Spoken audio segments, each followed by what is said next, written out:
Mom and Dad's parents all lived in East Berlin. Although there was a mission in a part of Germany we could have gone to, but it would have been kind of restricted.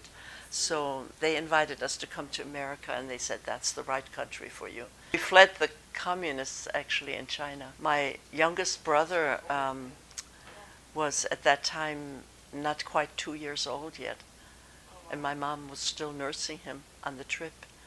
And we fled on little boats. There was a flood that destroyed the bridge that was in the city where we were staying.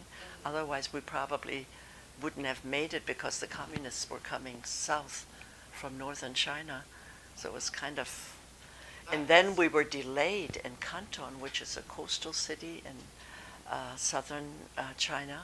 And because all of us got the measles from the previous missionary families that were stationed there, and then they left before us. We were all alone left, and the communists actually came down to Canton, and we literally saw bodies floating in the water. It was really bad. My mom kept covering our eyes and saying, don't look, you know, because we didn't have a cabin for that. We just sat all around the ship, you know.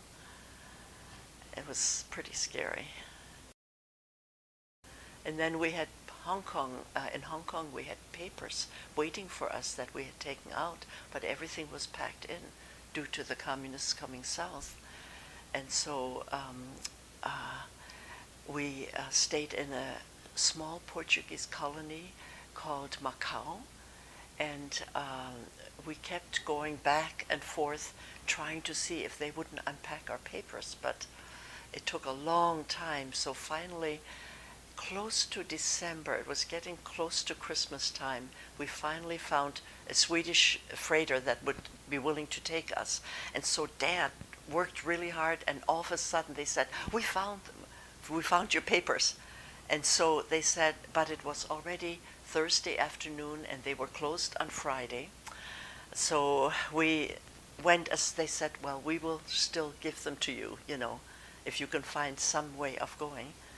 So we ended up on a Swedish freighter and in a big storm first, leaving China, and then the long trip to America on a freight ship. That was a long ways. That's about the last time I ever got seasick. After that, we've gone to Alaska 3 times, Hawaii by ship, and down to Mexico, and I never got seasick again. So that's good news, right? Yeah, yeah.